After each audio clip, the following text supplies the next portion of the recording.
சிவா சிந்துக்கிட்ட சொல்லிடுறாங்க, அவனை எப்படி போக விடாமல் பின்னாடி ஃபாலோ பண்ணி பார்த்துக்கம்மா, நான் இதோ வந்துடுறேன் அப்படின்னு சொல்லிட்டு பறந்தடிச்சு ஓடி வராங்க இல்லையா சிந்து பைரவியில். அடுத்து பார்த்தா அப்படியே சரி டாக்டரே நான் பார்த்துக்கிறேன் டாக்டரே, எப்படிங்க சும்மா விடுவாங்க, டாக்டருக்காக உயிரே கொடுக்குறவங்க அப்படிங்கிறதுனால என்ன பண்ணுறாங்க, வேக வேகமாக பறந்தடிச்சு ஓடி வராங்க. எங்கே போகிறான் என்ன பண்ணுறான்னு இதுங்க ரெண்டு பேரும் காருக்கு புக் பண்ணிவிட்டு உட்காந்து நின்றுக்கிட்டு இருக்காங்க. டேய் என்னடா குரு சீக்கிரம் வருதா வரலையா, வருதுடா இரு இரு சரி இங்கிட்டு வா அப்படின்னு சொல்லிட்டு போக சிந்துவும் பின்னாடி அங்கிட்டு போகிறாங்க. ஐயோ போகிறானே இப்போ என்ன பண்ணுறது ஒன்றும் புரியலையே அப்படின்னுட்டு இங்கே ஸ்னேகா பார்த்தீங்கன்னா ஒவ்வொரு கடலையாக போட்டுக்கிட்டு உட்காந்துட்டு இருக்கு. சே என்ன இது இப்படி பார்த்துக்கிட்டானே, இவங்க ரெண்டு பேரும் எப்படியாவது வேறு ஊருக்கு போய் தொலையணும் அப்படின்னு சொல்லிட்டு ஸ்னேகா அங்கிட்டு புலம்பிக்கிட்டு இருக்க. சரி இதுக்கு மேலே என்னத்தை இருக்கிறோம் அப்படிங்கிற மாதிரி எந்திரிப்பமான்னு நினைக்கிறாங்க. இங்கே அந்த ரெண்டு பசங்களும் வண்டி வரலன்னுக்கிட்டு இருக்கையில சிந்துவும் பார்த்துக்கிட்டே இருக்கு. டாக்டரே சீக்கிரமா டாக்டரே அப்படின்னு புலம்பிக்கிட்டு சிவாவும் பறந்தடிச்சு வந்துக்கிட்டு இருக்காரு. கரெக்டாக காரும் வந்துடுது. வந்தோன்னே இவங்க ஏற போகிறாங்க. ரெண்டு பேரும் காரை ஏற போகும்போது ஆஹா விட்டா போயிடுவாங்களேன்னு நம்ம சிந்து என்ன பண்ணுறாங்க, ஓடி போய் பாஞ்சு பிடிச்சிடுறாங்க. டேய் எங்கடா போகிறீங்க நில்லுங்கடா அப்படிங்கல. ஏய் இவ அந்த டாக்டர் சிவாவோட பொண்டாட்டிடா, ஏய் போடி அப்படின்னு சொல்லிட்டு தள்ளி விட பார்க்குறாங்க. ஆனாலும் விடாமல் பிடிக்கிறாங்க, காலை இறுக்கி பிடிக்கிறாங்க. டேய் நான் உங்களை விட மாட்டேன் எங்கடா போகிறீங்க அப்படிங்கல. டேய் சீக்கிரம் வண்டியில் ஏறுடா அப்படின்னு இவங்க ரெண்டு பேரும் சொல்ல சிந்து பார்த்தீங்கன்னா பிடிச்சி இழுக்குது. நான் விட மாட்டேன்னு தரன்னு இழுத்துக்கிட்டே போகிறாங்க, காரில் ஏற போகிறாங்க. ஆனாலும் இந்த பிள்ளை இங்கிட்டு இழுக்குது. பா அந்த அளவுக்கு சிவா மேலே உயிருங்க.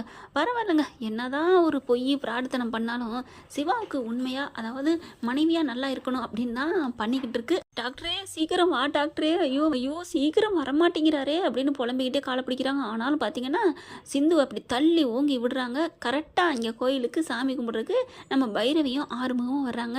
சாமி கும்பிட்டு போவோம் அப்படின்னு சொல்லிட்டு, இப்போ எதுக்கு இங்கெல்லாம் கூட்டிகிட்டு வர அப்படின்னு பைரவி கேட்க, இல்லை பைரவி உனக்கெல்லாம் ஒன்றும் தெரியாது, நான் அவ்வளவா கடவுள் நம்பிக்கை இருக்கா இல்லையான்னு சொல்ல மாட்டேன், ஆனாலும் நான் என்னை உள்ளுக்குள்ளே போட்ட கையோட நீ என்னை நம்பினேன் பாரு, அப்போ தான் நான் கடவுள் நம்பிக்கையை நான் உறுதின்னு நம்பினேன் பைரவி அப்படின்னு சொல்ல. ஓ அப்புறம் அதனால தான் கடவுள் இருக்காருங்கிறத காமிச்சிருச்சு, நீ என் மேலே என் பக்கம் நின்று எனக்காக பாடுபட்ட பற்றியா, அதுக்காக தான் நான் சாமிக்கு நன்றி சொல்லிட்டு நான் சாமிக்கு அர்ச்சனை பண்ணிட்டு போகலான்னு வந்தேன் அப்படிங்கல. அப்படின்னா உன்னை காப்பாற்றினது நான் இல்லை, அப்போ எனக்குள்ள அர்ச்சனை பண்ணணும், என்னையில் நீ கும்பிடணும் அப்படின்னு பைரவி சொன்னோன்னே, அம்மா தாயே உனக்கு நானாக அர்ச்சனை பண்ண மாட்டேங்கிறேன், நான் எம்புட்டு ஆசை இருக்குன்னு உங்ககிட்ட வந்தால் நீ என்னை அடித்து தள்ளிட்டு ஓடுற, நான் என்னடி பண்ணுறது, என்ன நினச்சிட்ருக்க, சரி விடு அப்படின்னு டக்குன்னு கையை எடுத்து கும்பிட்டு என் சாமி என் தாயே அப்படின்னு சொல்லி கும்பிட, சரி நான் சும்மா சொன்னேன் வா நம்ம போவோம்னு சொல்லையில் தாங்க அங்கே கத்துறது காதில் விழுகுது. இவங்களும் பார்த்துடுறாங்க. பார்த்துக்கலாம் ஐயோ என்ன இது சிந்து வாய்ஸ் மாதிரி இருக்கே அப்படின்னு சொல்லிட்டு ரெண்டு பேரும் பறந்தடிச்சு ஓடி வராங்க. கரெக்டாக வண்டியை மறைச்சிடுறாங்களா, ஒன்றும் பண்ண முடியலை, பிடிச்சிட்டு இறங்குங்கடா அப்படின்னு சொல்லிட்டு பாஞ்சு அடிக்கிறாங்க. கையை பிடிச்சி அவங்கள போக விடாமல் தடுத்துட்டு இருக்காங்க. இங்கே சிந்து பைரவி இவர் ஆறுமுகம் மூணு பேருமே அவங்க ரெண்டு பேரையும் பிடிக்க முடியாதா என்ன, ஆனாலும் ஒருத்தன் தப்பிச்சு ஓட பார்க்குறேன். கரெக்டாக நம்ம சிவா தலைவர் வந்துடுறாரு. அவர் காலிலே ஓட அவங்க கார்லேயே போயிட்டு மோதுறாரு.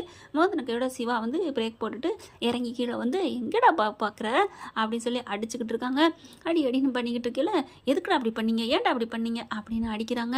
கரெக்டாக அந்த பிள்ளை என்ன பண்ணுது, அந்த ஸ்னேகா பிள்ளை வெளியில் அதாவது படியிலேருந்து ஏறி வந்துடுது குளத்தங்கரையிலேருந்து. சரி நம்ம வீட்டுக்கு போவோம், இங்கே அடிதடி நடக்குது. ஐயோ மாட்டிக்கிட்டாங்களா, இப்போ நான் என்ன பண்ணுவேன், தப்பிச்சு போங்கடா அப்படின்னு டக்குன்னு என்ன பண்ணுது, நம்மளை யாரும் பார்த்துடக்கூடாதுன்னு அப்படியே ஒளிஞ்சுக்கிறாங்க. ஏன்னா அவங்களுக்கு பயம் பூரா அப்பாவுக்கு தெரிஞ்சிடக்கூடாது இந்த மோசடி பண்ணது 20 கோடி ரூபாய் அப்படிங்கிற ஒரு பயம்தான். அப்படியே ஒளிஞ்சுக்கிறாங்க. கரெக்டாக சிந்து கவனிக்கிறாங்க. டாக்டரே அங்கே பாருங்கள் ஸ்னேகா அப்படிங்கல. இல்லை யார் அப்படிங்கல, கொஞ்சம் ஒளிஞ்ச மாதிரி இருக்கிறாங்க, யாருன்னு தெரியல, இவங்களை பிடிப்போம் அப்படிங்கல. மெல்ல ஏறிட்டு எஸ்கேப் ஆகி ஓடிடுறா ஸ்னேகா. அவங்களையும் போகணும் அப்படின்னு வேண்டிக்கிட்டே போக இவனை விடக்கூடாதுன்னு ரெண்டு பேரும் பிடிக்கிறாங்க. பிடிச்சி பின்னாடி கட்டிடுறாங்க. இவங்களை கொண்டு போலீஸ் ஸ்டேஷனில் ஒப்படைக்கணும் அப்படின்னு சொல்லல. பைரவி என்ன பண்ணுது, வேகமாக சஞ்சய் கால் பண்ணுது. ஆர்வம் வந்துட்டு இரு யாருக்கு பண்ணுற அப்படிங்கல. நீ விடு ஆறுமுகம் அப்படின்னு சொல்லிட்டு சஞ்சய்க்கு சொல்லுது. சஞ்சய் சீக்கிரம் இந்த மாதிரி இந்த கோயிலுக்கு வா, நீ வந்து இந்த மாதிரி 2 ரவுடிங்களை பிடிச்சி வச்சிருக்கிறோம், மோசடி பண்ணவங்க பாவம் சிவா அப்படின்னு சொல்லிட்டு இருக்கல. உன் வீட்டுக்கு உனக்கா நான் எவ்வளோதான் செய்கிறது, எவ்வளவு செஞ்சாலும் என்னை எங்கே நீ ஏற்றுக்கிற, லவ் பண்ணுற, எனக்கு இருக்கா உன் மேலே என்ன நம்பிக்கை வச்சுட்டு இருக்காளே அது பத்தாதா என்ன பண்ணுறா. சரி பைரவி அப்படியே பைரவி இதோ வந்துட்டேன் பைரவி இதோ வந்துட்டேன், நீ கூட நான் கூட நீ ஃபோன் பண்ணவும் என்னம்மா ஏதோன்னு எனக்கு அப்படிங்கல என்னம்மா ஏதுன்னு எனக்குன்னா இல்லை நான் பதத்தடத்துல இருக்கேன், உனக்கு இதே ஏதாவது பிரச்சனை வருதுல்ல, உன்னை காப்பாற்ற தான் என்னோட முதல் வேலையே பைரவி, இந்த வந்துட்டேன் சீக்கிரம் வா அப்படின்னு சொல்லிடுறாங்க பைரவி. ஐயோ ஏன் பைரவி அவனை கூப்பிட்ற, என்ன ஹார்மோன் எதுக்கு எடுத்தாலும் அவரே நீ குறை சொல்லிகிட்டே இருக்கிற, சஞ்சய் வந்து ரொம்ப நல்லவன் தெரியுமா அப்படின்னு சொல்ல, உனக்கு அதை அவனை பற்றி தெரியலை பைரவி, நீங்கள் சும்மா இருங்க, நமக்காக எவ்வளோ பாடுபட்டிருக்காரு, சிந்து அவள் ஸ்னேகா தள்ளி விட்டதில் எவ்வளோ நின்று ரிஸ்க் எடுத்து பண்ணார், அது எதுக்கு என்ன பழி வாங்குறதுக்கு தான் பண்ணா, நீ சும்மா இரு வரட்டும் அப்படிங்கிற சஞ்சய் வந்துடுறான் அலறி அடிச்சுட்டு. இந்த இடத்துல எப்படியாவது சிவாவை விடுதலை பண்ணி பைரவி மனசில் நங்கூரம் வச்சுன மாதிரி இடம் பிடிச்சிடணும் அப்படின்னு பிளானை போட்டுட்டு வந்து வேகமாக டேய் எங்கடா பண்ணி என்ன அப்படின்னு சொல்லிட்டு கேட்டுட்டு அடிக்கிறாங்க. இவங்க 2 பேரும் தான் அப்படின்னு சொல்ல பிடிச்சி சாத்துன்னு அப்படி கன்னத்தில் அடிக்கிறாரு. ஐயோ அம்மா அம்மா ஐயோ அப்படின்னு 2 பேரும் அழுகுறாங்க. என் பேரில் கெட்ட பேர் ஏற்படுத்துறதுக்கு 20 கோடி ரூபா மோசடி பண்ணியிருக்காங்க, என்ன ஏதுன்னு சொல்லுங்க அப்படின்னு கேட்டு விசாரிங்க அப்படிங்கிறாங்க. எல்லாரும் ஸ்டேஷனுக்கு வாங்க போவோம் அப்படிங்கிறாங்க. இப்போ 2 கேளுங்க அப்படின்னு சொல்லிட்டு சிந்து சொல்கிறாங்க. இது வேறையா அப்படின்னு டேய் சொல்லுங்கடா உண்மையை சொல்லுங்கடா, ஏன்டா அப்படி பண்ணீங்க, இல்லை அதெல்லாம் இல்லை இவர் தான் டேய் அடிச்சேன்னு வைவேன், நான் 20 கோடி ரூபாய்க்கு மோசடி பண்ணி வந்து மெடிக்கல் வாங்கினேன்னா நான் அப்படியாடா, 20 கோடி ரூபா கையில் இருந்தாலும் எல்லாத்துக்கும் இலவசமாக கொடுக்குற ஆள்றா நான் அப்படின்னு சொல்கிறாங்க. ஆமாம் என் டாக்டரை பற்றி அப்படி பேசுகிற, அவரை அள்ளி கொடுக்குறதுல வள்ளல்றா, யாரை பார்த்து பேசுகிற அப்படின்னு நங்குன்னு அடிக்கிறாங்க. சிந்து இருங்க, போலீஸ் வந்தக்கரெல்லாம் அடிக்கக்கூடாது, நாங்கள் அப்புறம் எதுக்கு இருக்கிறோம் அப்படிங்கிறாங்க. அதுக்கப்புறம் சரின்னு வண்டியில் ஏற்றிட்டு கிளம்பிடுறாங்க ஸ்டேஷனுக்கு. ஸ்டேஷனுக்கு போனதுக்கப்புறம் பார்த்தீங்கன்னா வச்சு விசாரிக்க ஆரம்பிக்கிறாங்க. பைரவி ஹார்மோன் எல்லாருமே இவனை பிடிச்சி விசாரிங்க, 4 உசுப்பு போடுங்க, உழுன்னு உழுப்புங்க அப்படி இப்படின்னு பைரவி சிந்து சொல்ல, வெயிட் பண்ணுறேன் அப்படின்னு சொல்லுங்கடா, உண்மையை சொல்லிட்டீங்கன்னா விட்டுருவேன், இல்லைன்னு வச்சுக்கோங்களேன் அப்படின்னு சொல்ல சார் அப்படின்னு சொல்லிட்டு ஒரு கட்டத்துக்கு மேலே அவங்களால தாங்க முடியல. நான் உண்மையானதா சார் கொடுத்தேன், அந்த ஸ்னேகா மேடம் தான் அப்படின்னு ஸ்னேகா சொன்னது செஞ்சது எல்லாத்தையும் சொல்ல அப்படியே ஆடி போகிறாங்க. நான் தான் சொன்னேனே டாக்டரே, இந்த ஸ்னேகா தான் எல்லாம் பண்ணியிருப்பான்னு எனக்கும் தெரியும் சிந்து, ஆனால் நம்மக்கிட்ட எவிடன்ஸ் இல்லையே, இந்த தான் கிடச்சிருச்சுல இனி என்ன அப்படிங்கல. சரி அப்படின்னு சொல்லிட்டு அவங்களுக்கு 2 பேரும் கால் பண்ணுங்க, இல்லைன்னா நேராக போறீங்களா அப்படிங்கிறாங்க. இல்லை நம்ம கால் பண்ணி சொல்லுவோம் அப்படின்ட்டு ஸ்னேகாவை விட அவங்க அப்பனுக்கு பண்ணு அப்படிங்கிறாங்க. அவங்க அப்பாவுக்கு கால் பண்ணுறாங்க.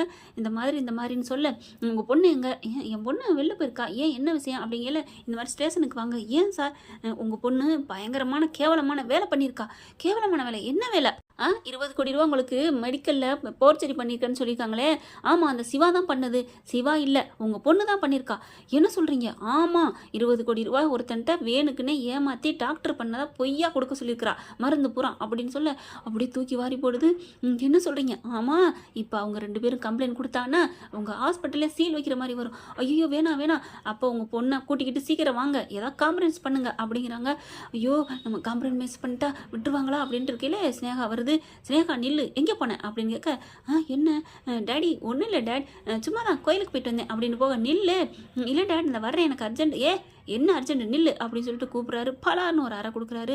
ஏன் டாட் என்னை எதுக்கு அடிச்சிங்க, என்ன காரியம் பண்ணி வச்சுருக்க, என்ன டாட் பண்ணி, நம்ம எல்லாத்தையும் இழுத்து மூடிட்டு வீட்டில் போய் உட்கார வேண்டியதான், என்ன டாட் சொல்கிறீங்க, இன்னும் தெரியாத மாதிரி பேசாத, குருக்கிட்ட என்ன வேலை பண்ணி வச்சுருக்க, போச்சுடா எல்லாத்தையும் போட்டு கொடுத்துட்டாங்க போல இருக்கே அப்படின்னு ஸ்னேகா நினைக்க, அது வந்து டேட் மறுபடியும் அரைஞ்சிருவேன், உண்மையை சொல்லு அப்போ தான் நான் ஏதாவது பண்ண முடியும், உங்ககிட்ட தான் எல்லாம் சொன்னவங்க சொல்லியிருப்பாங்கல்ல, உனக்கு பயம் இல்லாமல் என்கிட்ட எடுத்து வேற பேசுறியா, இல்லை டாட் இல்லை நான் வேற சொல்லணுமா, நீ சொல்லு ஓம் பாணியில் என்ன சொல்லணும்னு நினைக்கிறியோ சொல்லு, அப்படி இல்லை டேட் அந்த சிவாவை பழி வாங்கணும் டேட், அந்த சிந்துவும் சிவாவும் வாழக்கூடாது டேட், அவனை கொத்தடிமா இங்கேயே வச்சிருக்கணும், அதுக்காக தான் நான் அப்படி பண்ணேன், வேறு எதுவும் இல்லை டேட் அப்படிங்கல. இச்சே நீ என் பொண்ணுன்னு சொல்கிறதுக்கே வெக்கமாக இருக்குது, என்னம்மா நான் என்கிட்ட விட்டுரு நீ ஃப்ரீயாக இரு, நான் எத்தனை வாட்டி சொல்கிறது, அப்பாவுக்கு தெரியாதா, நீங்கள் ஒன்றுமே பண்ணலையே டேட், நான் பண்ணலேன்னு உனக்கு தெரியுமா, நான் அவனை விட்டுருவேனா, நீ தான் எனக்கு எல்லாம் நான் சொல்லியிருக்கேன்ல, அப்படி இருக்கல என் பொண்ணே அவன் இப்படி ஏமாத்தினா நான் விட்டுருவேனா, ஏமா இப்படி பண்ணிட்டு, இப்போ நம்ம பொழப்பே போயிடுச்சுன்னா நம்ம ஒன்றும் பண்ண முடியாதுமா, இப்போ என்ன டாட் சொன்னாங்க, ஸ்டேஷன்லேருந்து வர சொல்லியிருக்காங்க,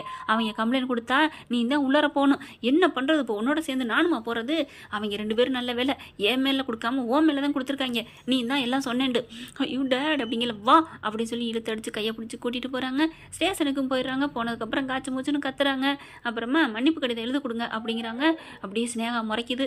உடனே சிவா சிந்து இருந்துட்டு, சார் சஞ்சய் சார் இதெல்லாம் வேலைக்கு ஆகாது, நாங்கள் கம்ப்ளைண்ட் கொடுக்குறவங்க மேலே, அதெல்லாம் இல்லை வேணாம் நான் மன்னிப்பு கடிதம் கொடுக்குறேன் அப்படின்னு சொல்லிட்டு மன்னிப்பு கடிதம் எழுதுறாங்க. நான் இனிமேல் சிவா வாழ்க்கையில் குறுக்கிட மாட்டேன், எல்லாம் நான் பண்ண தப்பு தான் அப்படின்னு எழுதி கொடுக்குறாங்க. இந்த இது இருக்கிற வரைக்கும் ஒழுங்கு மரியாதை இருக்கணும் அப்படின்னு சொல்லிட்டு என்ன பண்ணுறாங்க, அந்த கேஸ் கொடுத்தீங்களா அதை வாபஸ் வாங்குங்க அப்படிங்கிறாரு சஞ்சய். உடனே ஸ்னேகா அப்பாவும் அவங்க மேலே கொடுத்த கம்ப்ளைண்ட்டை வாபஸ் வாங்குறேன், சிவாவுக்கும் இதுக்கு எந்த சம்மந்தம் இல்லை, தெரியாமல் என் பொண்ணு பண்ணிட்டான்னு சொல்லிட்டு வாபஸ் கடிதம் எழுதி கொடுத்துட்றாங்க. சிவாவே அந்த கேஸ்லேருந்து விடுதலை பண்ணிடுறாங்க. அதுக்கப்புறம் அந்த குருவை என்ன பண்ணுறாங்க, அக்கா என்னையும் மேடம் அப்படிங்கல, டே வாயை மூடுறா, நீ எவ்வளோ பெரிய வேலை பண்ணிருக்க, நாங்கள் என்ன சார் பண்ணுறது, அவங்க சொல்லி தானே செஞ்சேன், அவங்க சொல்லி செஞ்சா நீ செஞ்சிருவியா, அப்போ அவங்க மலையிலேருந்து குதினா குதிச்சிருவியா, அது முடியாதுல்ல, அப்போ பணம் கிடைக்கும் தானே பல்ல காமிச்சிட்டு ஈன்னு வந்து செஞ்சுருக்கீங்க, அனுபவிங்கடா அப்படின்னு சொல்லிட்டு உள்ளார போட்டு தள்ளிடுறாங்க. சார் இதெல்லாம் அநியாயம் சார், காசு இருந்தவங்களுக்குலாம் ஒரு பேச்சு, காசு இல்லாதவங்களுக்குலாம் ஒரு பேச்சா, ஆமாடா பாடா அப்படின்னு சொல்லி உள்ளார போட்டுறாங்க. அதுக்கப்புறம் ஸ்னேகா வந்து சிந்துவையும் சிவாவையும் முறைக்குது. ஆறுமுகமும் பைரையும் பார்க்குறாங்க. இங்கே பாரு, இனிமேல் என் தம்பி வாழ்க்கையில் ஏதாவது குறுக்கிட்ட நான் உன்னை சும்மா விட மாட்டேன் அப்படிங்கிறாங்க. பார்த்துக்கிறேன் உன்னை அப்படிங்கிற மாதிரி. அப்படி அவங்க அப்பா ஒன்றும் பேசக்கூடாது, வாயை மூடிட்டு போயிட்டே இருக்கணும்னு சொல்லித்தான் கூட்டியாராரு. அதனால ஸ்னேகா ஒன்றும் சொல்லாமல் போய் காரில் போய் ஏறி உட்காந்துக்கிறது. அதுக்கப்புறம் சிவா வராரு, அவங்க ஸ்னேகா அப்பாட்ட போய் பேசுகிறாரு. நீங்கள் பாருங்கள் சார், நான் நேர்மையாக தான் நடந்துட்டுருக்கேன், உங்கள் பொண்ணுக்கும் தெரியும் உங்களுக்கும் தெரியும், ஆனால் சும்மா வந்துட்டு ஏதாவது பேசுனீங்கன்னா இனிமேல் சரி வராது.